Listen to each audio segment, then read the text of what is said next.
안녕하세요. 산부인과 의사 황인아입니다. 우리가 매달 생리를 하다 보면 생리대를 하고 이런 환경 자체가 외음부에 굉장히 안 좋은 영향을 주는 경우들이 있어요. 그래서 생리만 하고 나면 나는 지렴이 생겨요, 가려워요, 불편해요 라고 말씀을 하시면서 생리 끝날 때마다 병원을 찾아오시는 분들이 있거든요. 이런 경우에 정말 지렴이 생겨 있는 경우도 간혹 있을 수 있고요. 그리고 이제 생리혈이 질 안에 남아있는 것 자체를 좀 찝찝하게 생각하시는 분들도 있어요. 냄새가 좀 날 수 있으니까. 근데 그런 거를 제외하고 대부분의 경우 피부염이 생겨서 오시는 경우가 있어요. 그래서 생리대를 하는 것 자체만으로 좀 영향을 받는 게 있거든요. 그래서 오늘은 거기에 대해서 좀 말씀을 드리려고 해요. 우리가 생리를 하면 짧게는 4, 5일, 길게는 한 7일, 8일 정도를 생리대를 착용을 하고 지내시게 되는데요. 처음에 이제 생리를 할 때는 한 초반 한 3일 정도는 굉장히 양이 많죠. 그러다 보니까 굉장히 두꺼운 생리대를 사용을 하게 되고 자주 교체를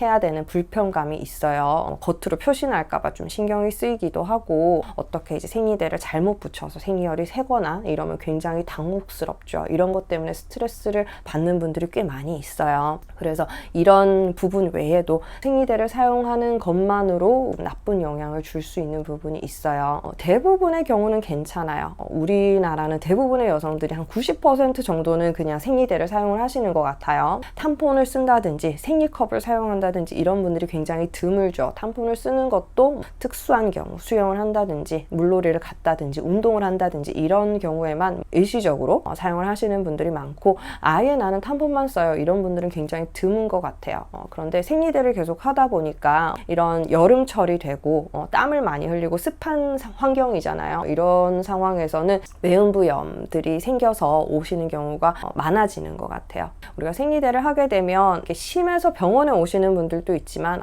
그냥 가렵고 불편하네 이렇게 생각하고 그냥 지나가시는 분들이 더 많으실 거예요. 우리가 피부 자체가 짓무르는 환경, 그러니까 축축하고 계속 생리혈에 노출되어 있는 환경 굉장히 좋지 않고요. 그렇기 때문에 이런 것 때문에 문제가 생기는 분들은 사실 생리대를 굉장히 자주 교체를 해주셔야 돼요. 그런데 생리대를 아무리 자주 교체를 해도 나는 자꾸 생리대만 하고 나면 피부가 붉어지고 가렵고 따갑고 이런 증상이 생긴다 하시는 분들은 생리대에 대한 알러지도 생각을 해보셔야 돼요. 생리대를 나는 예전에는 좋은 느낌을 썼는데 화이트를 쓰기 시작했다. 그런데 화이트를 쓰고 나서 나는 뭔가 자꾸 이제 가려운 증상들이 생긴다. 이렇게 한다면은 물론 특정 제품이 잘못되었다는 건 아니에요. 그렇지만 나는 이거는 괜찮았는데 저거는 안 되는 그런 상황이 있을 수 있잖아요. 마찬가지로 나는 화이트를 쓸 때는 괜찮았는데 쑥 성분 이런 거, 한약 성분 이런 것들 있는 거 굉장히 여성의 몸에 좋다 이래서 더 비싸게 파는 이런 생리대들 있잖아요. 그런데 그런 것들을 쓰고 알러지가 생겨서 오시는 분들이 꽤 있거든요. 향이 첨가되어 있고 어떤 약성분 이런 것들이 들어있는 거에 대해서 피부가 굉장히 예민하게 반응을 하는 경우들이 있어요. 그래서 이런 경우에는 바꿨던 생리대에서 원래 생리대로 돌아가면 괜찮으신 경우도 있거든요. 그렇기 때문에 내가 생리대를 바꿀 때는 바꾸고 나서 내 반응이 어떤지 좀 지켜볼 필요가 있고요. 혹시나 안 좋다고 했을 때는 사용을 중단하는 거 필요할 수 있어요. 그냥 중단하고 원래 걸로 돌아가는 것만으로도 좋아지실 수 있고요. 그런데 한번 이게 생기기 시작하면 어떤 생리대를 써도 계속해서 불편하다 하시는 분들이 있어요. 어떤 종류를 써도 나는 붉어지는 게 있어요. 가려워져요. 이렇게 말씀하시는 분들 실제로 병원에 와보면요. 이런 알러지 반응이 일어나는 경우도 있고 접촉성 피부염이 생기는 경우도 있어요. 그래서 생리대가 닿은 부분, 그 부분 전체가 빨개져 있고요. 심한 경우에 이제 오돌도돌하게 변해 있고 부어 있고 이러면서 진물이 나는 분들도 있고 그래요. 그러면 가렵고 따갑고 심하면 피부가 찢어지거나 손상돼서 그게 이제 또 아물면서 더 가렵고 이런 증상들이 생기게 되거든요. 이럴 때는 생리대를 자주 갈아주라 이것만으로는 어떻게 해결할 수가 없는 거죠. 이럴 때는 이제 생리대가 아닌 다른 방법을 찾으셔야 될 수 있어요. 이전에 생리대 파동이 있었잖아요. 기억하실지 모르겠는데요. 한동안 생리대에 들어가는 성분들이 문제가 되면서 이런 거 못 믿겠다 되겠다. 나는 생리대를 하지 않고 다른 대안을 찾겠다. 이렇게 하시면서 이제 화학 성분이 전혀 들어가지 않은 생리대 이런 것들이 좀 유행을 하기 시작했어요. 올가닉 이런 제품들이 굉장히 비싸지만 많이 팔리기 시작했는 시기거든요. 근데 그때는 올가닉이라 하더라도 결국에 공장에서 생산이 돼서 나오는 거니까 그 과정에 이제 어떤 성분들이 어떻게 첨가될지 모르는 부분들이 있어서 그때 많은 분들의 선택이 아예 생리대를 사용하지 않고 나는 면생리대를 쓰겠다. 빨아서 쓰는 생리대가 나오기 시작했어요. 그때. 그런 것들을 사용을 하고 나서 어떤 것들이 좋아졌다. 나는 생리통도 좋아졌다. 이런 분들도 있었어요. 사실 생리통이랑은 저는 관련이 없을 거라고 생각하긴 하는데 그래도 그런 경험들을 하신 거죠. 좀 좋은 경험들을 하시면서 이것들이 이제 많이 퍼지기 시작했는데요. 그래서 면생리대를 사용하거나 아니면 생리컵 그때 이제 생리컵이 처음 소개돼서 나오기 시작한 것 같아요. 생리컵은요, 질 안에 요만한 작은 컵을 넣어두는 거예요. 보통은 이제 동그랗게 생겨 있고 그리고 끝에 이거를 빼거나 제거를 할 때 당길 수 있게 이런 기다란 막대 형태로 이렇게 달려 있어요. 전체적으로 약간 고무나 실리콘 같은 걸로 구성이 되어 있는 경우가 많고요. 그게 자기 타입에 맞는 거 찾아서 쓰고 이런 것들이 이제 유행을 할 때가 있었는데 사실 생리대를 써서 알러지 반응이 있거나 계속 접촉성 피부염이 생기는 분들은 이런 대안을 쓰시는 게 맞아요. 그래서 저는 좀 불편하거나 진입장벽이 좀 있더라도 좀 노력을 하셔서 이런 방향을 전환을 해보시는 거를 권유를 드려요. 어린 친구들 같은 경우는 사실 생리컵을 쓰긴 힘들어요. 이제 성장을 다 하지 않은 상태에서는 질입구가 너무 좁기도 하고요. 그래서 성인이 된 이후 적어도 20살 이후에는 탐폰이나 생리컵 같은 거 이제 시도를 해보셔도 괜찮고요.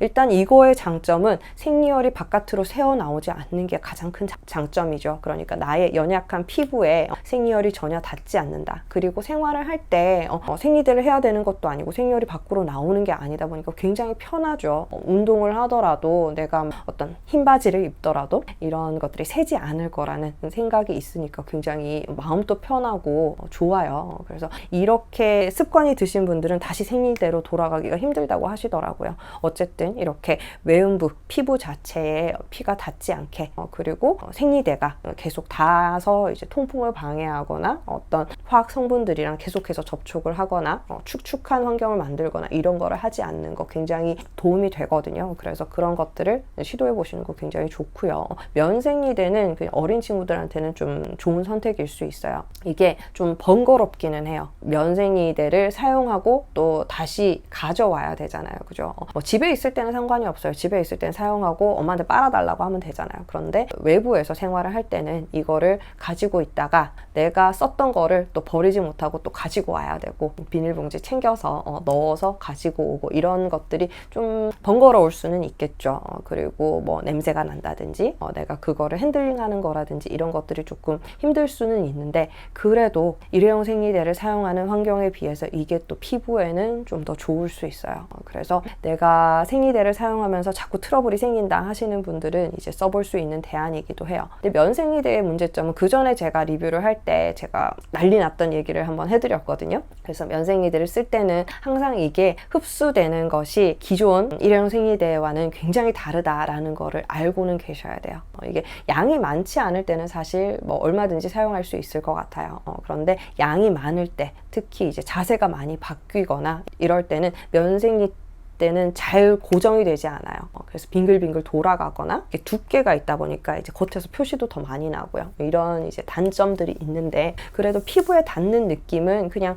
속옷이 닿는 거랑 크게 다르지 않거든요. 그래서 그런 면에서는 또 괜찮은 게 있고 그래서 상황에 맞게 좀 사용을 하셔야 될 것 같아요. 저 같은 경우는 저도 피부가 좀 예민한 편이라서 생리대를 사용할 때 굉장히 신경을 쓰는데요. 근데 생리량이 많을 때는 저는 면생리대를 사용하지 못할 것 같아요. 굉장히 이제 부정적인 경험도 있었고 그리고 이게 흡수를 해주는 게 정말 빠르지가 않아요. 그러다 보니까 생리혈이 흡수되지 않고 위에 고여 있는 상태에서 이제 흐르는 것 같은 느낌을 좀 주거든요. 그러니까 그런 것들을 초반부터 생리량이 많을 때부터 사용하는 거 권유하지 하지 않고요. 저 자신도 처음에는 그냥 일회용 생리대를 써요. 용량이 되는 것들을 사용하면서 자주자주 갈아주는 방법을 쓰고요. 근데 그럴 때 속옷은 될 수 있으면 통풍이 잘 되는 거를 입으려고 해요. 통풍이 되느냐 안 되느냐는 제가 소음손 수술을 하면서도 굉장히 상처 회복에 많은 영향을 준다고 경험을 하고 있기 때문에 통풍이 잘 되는 속옷을 입으려고 하고, 그리고 생리대를 자주자주 교체를 해서 너무 이제 생리혈에 붙어서 이제 노출되는 기간이 길어지지 않게 그거를 좀 신경을 쓰고 있고요.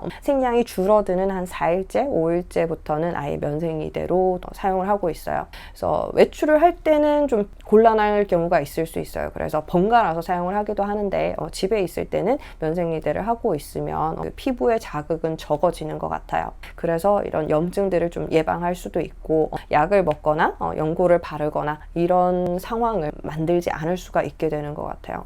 저도 생리를 할 때마다 매번 완전히 심한 정도까지는 아니지만, 약을 먹을 정도는 아니지만 그래도 좀 불편하네, 좀 뭔가 가렵네, 이런 증상들을 늘 가지고 있었거든요. 그런데 좀 잘 관리를 하시면 좀 좋아지는 부분이 있을 수가 있고요. 너무 자주 씻거나 씻으면서 약간 상처가 나는 거, 이런 거는 좀 주의를 하셔야 되고요. 세정을 하시는 거는 괜찮아요. 생리혈이 좀 잘 떨어질 수 있게 아침 저녁 정도 세정을 하시는 거는 괜찮지만, 세정할 때 특정 향이 들어가는 제품을 쓴다든지 너무 이제 알칼리성 비누 제품을 사용을 한다든지 이러면 오히려 더 자극이 될 수 있기 때문에 좀 피해 주시는 게 좋을 것 같아요. 그래서 여러 가지 방법을 사용을 해보시고요. 굉장히 심한 경우는 저는 그냥 아예 탐폰이나 생리컵, 탐폰은 그래도 사용하기가 생리컵보다는 수월하거든요. 그렇기 때문에 탐폰을 쓰시라라고 권유를 많이 드리고 있고요. 그럴 때는 쓰고 나서 많이 좋아졌다는 그런 피드백을 주시기 때문에 저는 그게 이런 접촉성 피부염을 계속 재발하는 분들한테는 가장 좋은 선택인 것 같고요. 그래서 이런저런 방법들을 써보시고 나한테 좀 맞는 방법을 찾아가는 시간도 좀 필요할 것 같아요. 오늘은 여름철 워낙 덥고 습하다 보니까 외음부염으로 찾아오시는 분들이 많아서 거기에 대한 이야기를 해봤고요. 잘 관리하셔서 나한테 좀 맞는 방법들 찾아가실 수 있으면 좋겠어요. 오늘도 영상 봐주셔서 감사합니다. 다음 시간에 또 뵐게요. 바이바이.